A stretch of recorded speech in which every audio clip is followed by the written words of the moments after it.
Fala pessoal, beleza? Lucas Mizumoto aqui para mais um episódio de Watchmen, né? Nossa série comentada na semana aqui no Tempo de Tela.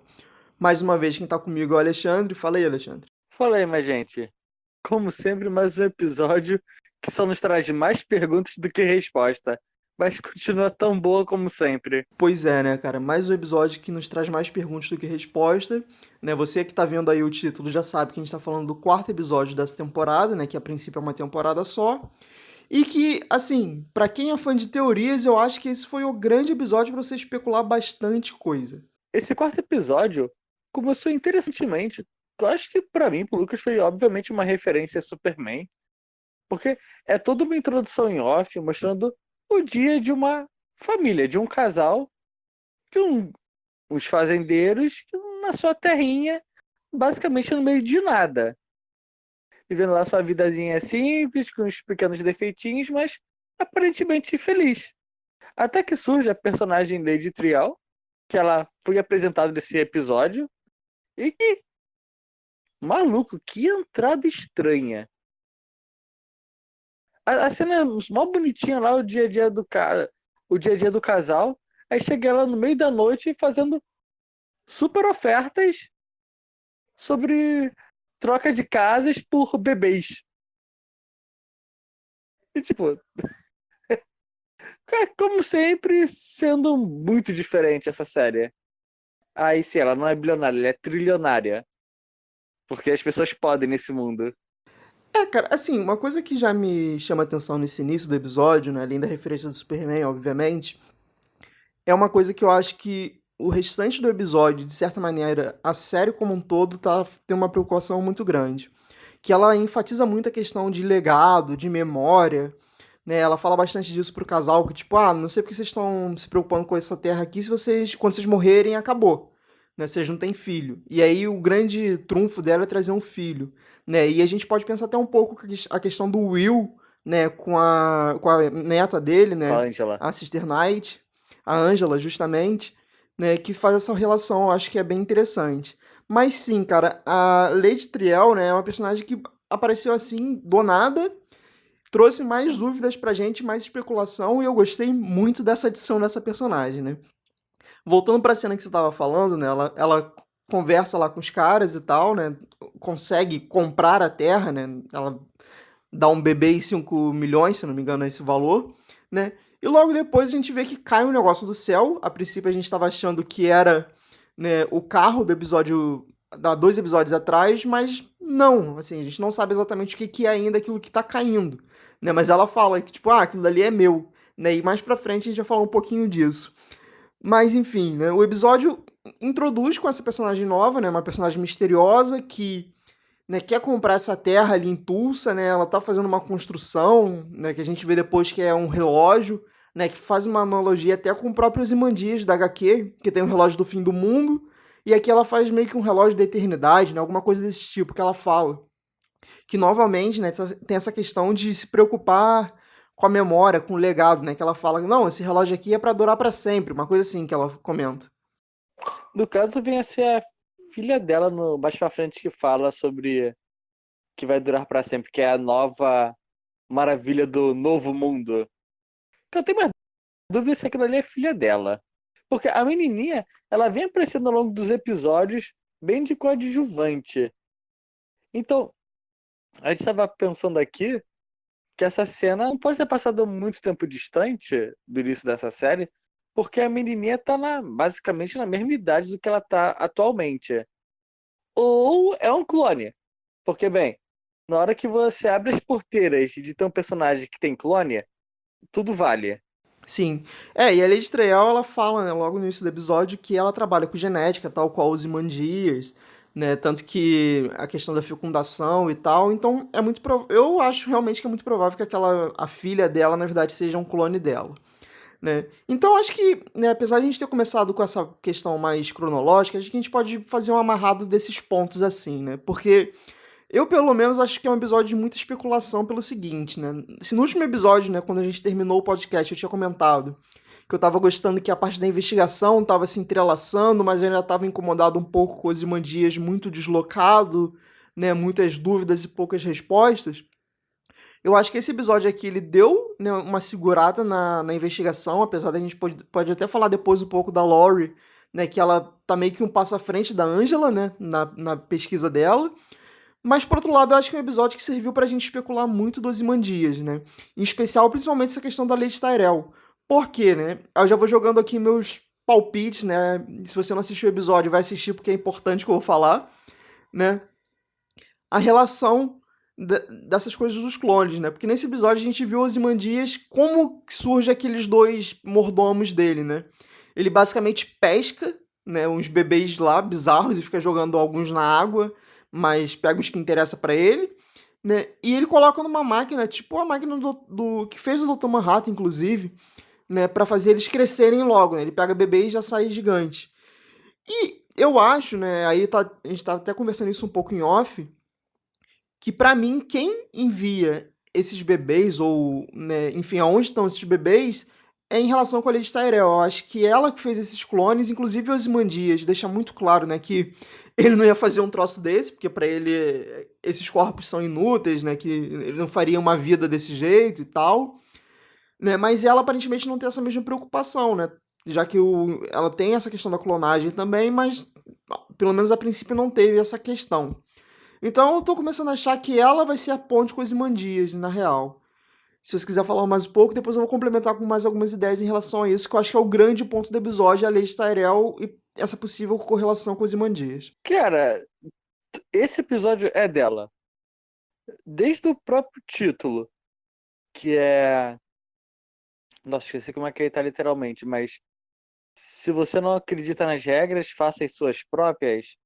Era, era alguma coisa assim. É algo assim. Daqui a pouco eu vou lembrar. Mas falando especificamente dos Ozymandias, que realmente é o ponto alto, cara, eu pensei milhões de possibilidades para como estavam surgindo os clones. Agora, pescados do fundo do mar não passou pela minha cabeça. É tipo assim, eles eram iscas, sei lá. E o pior é que aparentemente tinha alguns ali com defeitos que ele jogava fora. Um dos que aparece rápido, o bebê não tinha braços ainda. Não sei se era defeito ou que ainda não estava em formação. Mas, tipo, se você voltar a cena, tá vendo que tem uns que não tem bracinho ainda. É esse que ele joga no mar, no lago. Não sei o que era aquilo. Mas, tipo assim, e você vê como a parada é tortuosa. Porque coloca lá a musiquinha de fundo. Cara, se mostra. O bom é que não mostrou a cena.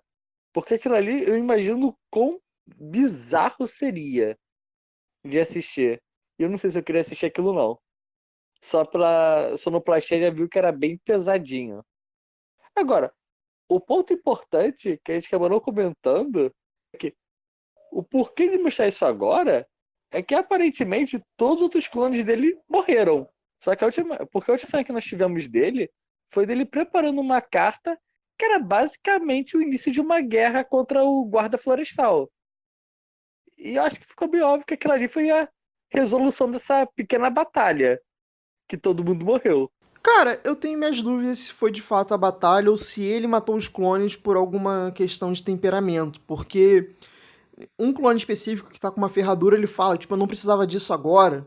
Então eu acho que na real ele que matou porque ele já tá meio de saco cheio. Inclusive ele fala isso no episódio, que tipo, ele achou que o lugar que ele tava era um paraíso, mas logo ele se deu conta que na verdade é uma prisão. Então eu acho que na real a guerra com o guarda florestal não aconteceu. Pelo menos eu entendi diferente. Eu entendi que ele realmente ficou puto e matou todo mundo. É, como eu já falando, só abre só perguntas, não é nenhuma solução. Aproveitando essa questão, né, já que eu comentei do local, né, que ele achava que era um paraíso, mas na verdade é uma prisão, é outro ponto que eu acho que a gente pode começar a teorizar também com esse episódio, né? A gente também estava conversando sobre isso em off, né? Eu tô achando que o Ozymandias não está na Terra, né? Mais especificamente, eu acho que ele está em algum satélite, alguma coisa nos arredores, né? E por que eu tô falando isso, né? Porque a gente vê nesse episódio, né, que ele tá jogando os corpos, né, desses mordomos, né, numa catapulta e fica vendo, né, para onde vai. Só que na cena que ele faz isso, tem, né, um corte visual, né, uma questão de fotografia da própria série, né, dele olhando para o céu e dá um corte, e nesse corte a gente vê da Terra a Lua, né? Então, né, eu acho que isso não é à toa, eu acho que não é só por uma questão estética. Eu fiquei pensando nisso, nessa questão de provavelmente ele estar fora da Terra. E a gente, né, viu já o preview do próximo episódio. Aparentemente ele vai tentar se catapultar também. Então, na verdade, eu achei que ele não tá jogando nada pra cima, e sim pra baixo, né? No caso, pra cá, pra Terra. E aí, né, voltando para o início do episódio, eu acho que de repente a Lady Trael sabe disso, porque eu acho que aquilo que caiu no início do episódio era um desses corpos. Pelo menos é meu chute aqui. Mas outra coisa interessante é que, além de ter uma noção maior, esse episódio finalmente interliga os últimos dois. Que é tanto o lance do carro indo pro céu e o carro voltando à Terra. E nós aqui a gente volta para exatamente a cena depois disso. Sem querer cortar a história. Não, pode passar, porque eu acho que essa questão dos Imandias acho que a gente já falou bem. Né? Acho que a gente pode realmente passar para essa questão, né, do carro e, consequentemente, né, a relação da Lori, a Regina e o William, né? Que agora a gente sabe que o William também está relacionado com a Lady Tyrell. E que ele não é Trial, na cadeirante. verdade. E que ele não é cadeirante. Agora esse vovô aí faz de tudo, cara. É impressionante como essa série tem mais e mais personagens que ficam fora de todas as curvas. Mas o legal também é que como esse episódio, como a Angela, ela já tá bem focada nisso tudo. Ela já começa o episódio falando basicamente que ia invadir o centro, mas não, eu vi aqui uma janela quebrada e vou verificar. E ela consegue invadir facilmente e puxar toda a cronologia dela, o que também interliga com todos aqueles flashbacks do passado. Você vê que o bisavô dela, no caso, o pai do William, ele participou realmente da Primeira Guerra Mundial, como a gente tinha comentado, e que é, obviamente, dali que ele pegou os papéis, e faz toda a ligação. Só que, interessantemente, eles consideram que o William estava morto desde pequeno. Mas é interessante essa parte. E, interessantemente, essa situação do carro, tanto dele sendo levado quanto ele voltando, ele acaba reunindo a Angela com a Laurie. Ele acaba reunindo a Angela com a Laurie. E que faz novamente elas duas fazerem uma duplinha de pesquisa, de investigação, que é o que a série estava levando. Só que realmente esse episódio ficou um pouquinho fora dessa investigação. E a Laurie sempre está à frente da Angela em tudo que ela faz. Eu acho que essa dupla realmente era meio uma bola cantada que ia ter que. Né, elas tinham que se reunir. Eu achei bem legal isso. E, né, como você falou, a questão da Laurie, né, eu também já tinha comentado, que ela tá um passo à frente. E a gente começa a ver que, na real, né, pra gente, como espectador, já tá meio claro que a investigação, a não ser que a série esteja enganando a gente, que é possível, ela meio que pouco importa, né? Porque a morte do xerife me tá parecendo mais muito um gatilho pro William, né, chamar a atenção da neta do que, de fato, pra alguma coisa relevante pra grande trama. Eu posso estar muito enganado, inclusive, mas eu tô com essa sensação. E aí, né, a gente vê, né, que o William tá lá com a vietnamita, né? Com a personagem que chegou nesse episódio. Né, ele tá conversando com ela no final do episódio, mais pra frente. Mas ela, a própria, né, Lady Trial fala pra Angela, né? Tipo, em vietnamita, né? Que, seu avô perguntou se você pegou os remédios dele, né? Uma coisa assim.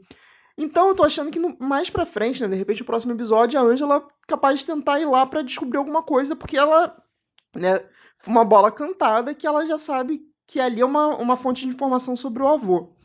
Já a questão da Laurie, eu tô começando a achar não. Ela já sacou, provavelmente, né, que a Angela tá escondendo alguma coisa em relação à investigação e ao próprio William. Né? Porque, assim, se a Angela conseguiu pegar essa informação, né, do William lá naquele centro, é muito fácil a Lauren fazer a mesma coisa, porque ela fez de uma maneira muito tranquila até, né? E, assim, ela já foi na casa da Angela, então digital não falta pra ela conseguir isso. Inclusive, ela fala isso do carro, né? Tipo, eu vi seu carro, tinha um monte de digital sua e da sua família. Então ela já tá meio que realmente um passo à frente. Mas em relação ainda à questão do William, né? E aí, até puxando já pro final, grande final do episódio, né? Se quiser, até pode voltar depois pra gente comentar outros pontos que você queira. Né, ele fala que, tipo, daqui a 3 dias, né, o tal grande plano deles vai acontecer, né? Que a gente ainda não sabe qual é, mas está relacionado com o relógio, ao que tudo indica. E ele fala, né, que eu vou trair. Tipo, ela é minha família, né, a Angela, mas eu vou trair ela. Então a gente já sabe que. Né, a princípio eu tava achando que o Will era um cara bom. Eu já tenho minhas dúvidas. Eu acho que de dois, uma. Ou eles dois são vilões. Inclusive eles têm uma adoração pelo Vade, né? Pelo menos ela deixou muito claro, já que ela tem uma estátua dele, né? De ouro maciço. Ou então é aquela questão, né, do próprio ótimo antigo, né? De fazer um mal pelo bem maior. Cara, eu não sei ainda. Porque realmente, em Watchmen, a noção de certo e errado é muito tênue. Mas realmente, não dá nenhuma resposta esse episódio, não dá resposta de nada. Só que o William não é cadeirante. Apenas isso. E tudo saberemos daqui a 3 dias na série. Que pode ser 4 capítulos ainda. Mas da forma que a série tá andando com passos largos, sem enrolar na. Ele não tá enrolando. Então eu acho que já no próximo episódio a gente vai entender muito melhor. Mas, falando de coisas que ainda não dá pra entender, cara, teve a cena bizarra do cara do mascarado de que usava lubrificante. Cara, o que foi aquilo?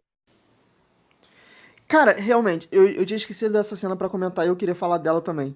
Né, que a gente vê ali a Angela jogando fora a cadeira de rodas, né? Meio que pra tentar apagar as evidências que o William tava lá com ela, né? E a gente vê aquele cara correndo. Eu não sei, parando pra pensar agora, será que aquele cara não é o maluco do FBI? Cara, eu inicialmente, quando ela olhou pra aquela cena, eu não tinha visto ele. Eu tava preocupado que se tinha uma câmera observando ela. Aí do nada surgiu um maluco. E tipo, caraca, mano, da onde surgiu o maluco? Não, e o maluco literalmente vai pelo bueiro, né? É bizarro aquilo. Mas assim, é só pra ela já ter uma noção que tem alguém vigiando ela, né? E que de certa maneira já sabe algum podre dela, porque ele viu ela jogando o negócio ali, então ele pode muito bem catar, né? Então não duvido que esse personagem brote mais pra frente e tenha alguma relação com alguém, né, que possa estar vigiando ela. Ou a própria Laurie, né, junto com aquele cara do FBI, que pode ser uma possível pessoa que é aquela pessoa ali, né, o cara do lubrificante, vamos chamar ele assim. Ou alguém mesmo ou então alguém do próprio. Daquela própria cúpula ali da Lei de Trial, né? Eu não tinha pensado no cara da FBI, mas, bem, pode ser também. Não duvido mais de nada. E fora essa cena, que ela é bem estranha, esse episódio novamente teve uma relação com o passado. No caso, todos os episódios sempre contou um pouquinho sobre o Watchmen. E dessa vez nós tivemos a origem da Espectral, contando pelo nosso senhor do FBI que sabe de toda a história, que ele leu os quadrinhos e fez uma dissertação sobre. E eu gosto disso, porque não fica maçante e é uma boa referência a tudo que já aconteceu e respeita a obra. Ele basicamente conta a origem da Laurie, conta, sim, que o comediante abusou da mãe dela, abusou sexualmente e ela é fruto disso, e faz uma ótima relação com a Angela novamente. Ela sempre dá essa interpretação que a Angela no futuro vai se tornar uma Laurie, que quem usa máscara é quem tem um passado trágico na infância. O que, obviamente, pra mim fez uma referência com Batman forte. Eu não sei, na hora que ela começou a falar de crianças abandonadas de pais mortos, eu lembrei do Batman de primeira. E, fora essa cena, a última cena, que também não é grande importante, mas ela é interessante, é sobre a conversa da Angela com o Glass Mask. Só que ele tá sem a máscara. Cara, eu discordo completamente. Eu acho que essa cena é importante para cacete. Muito Não, o que eu importante. chamo de interessante nela. Não, é tipo, ela não é importante no episódio. Mas, tipo, eu gosto de um papo que ele fala. Ah, e o nosso chefe era da Ku Klux Klan. Era um cara branco no Alabama. É tipo, todo mundo é. Eu gosto muito dessa frase, porque tudo que ela tenta fazer todos os episódios é falar que ele não é. Aí chega o cara e fala, não, ele é um cara branco no Alabama. Talvez ele não seja, mas é que todo homem branco no Alabama é. E além disso, ela também dá a oportunidade de não ser o que falar. Isso aqui é uma parada bem antiga que provavelmente era do bisavô dele. Ele guardava como um tipo de recordação, mesmo que seja macabra. O que é interessante também, porque eu vi essa cena e eu lembrei de House of Cards. Não sei porquê, para falar a verdade.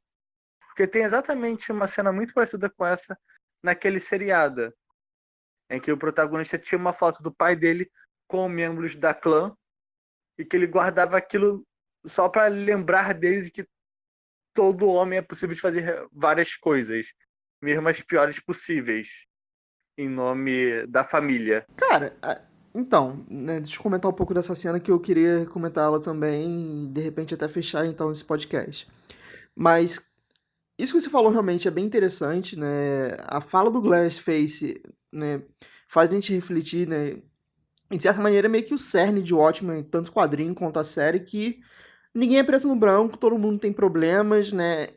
Não existem heróis, né? Isso é muito legal e é um dos grandes pontos assim a ser discutidos em Watchmen, né? Essa questão da dubiedade de quem usa máscara e tudo mais, de quem são os heróis, né? Mas o que me chamou mais atenção ainda é porque a fala que ele diz, né, que você citou aí agora, serve para Sim, ele, sim.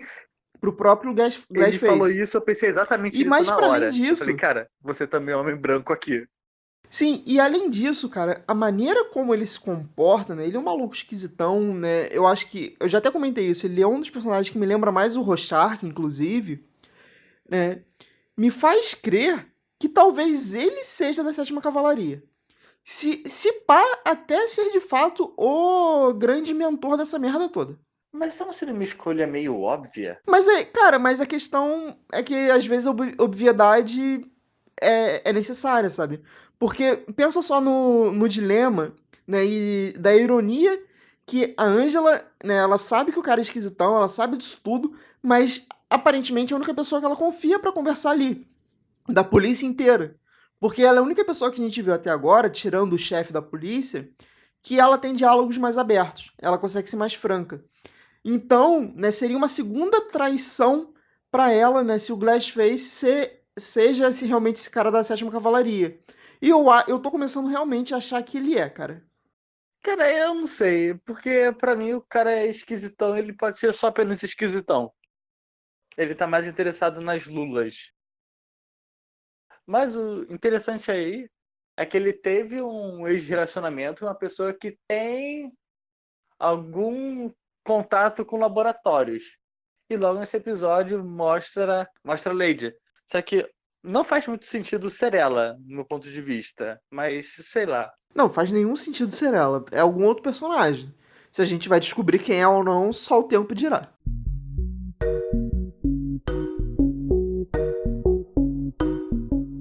Bom, pessoal, esses foram os nossos comentários do quarto episódio de Watchmen, né? If you don't like my story, write your own, né? O quarto episódio da série, né? Vocês podem ver, a gente tá gostando muito, a gente tá teorizando muito. Cada episódio, nova especulação, novas coisas que surgem e poucas respostas, mas tá sendo muito bacana, né?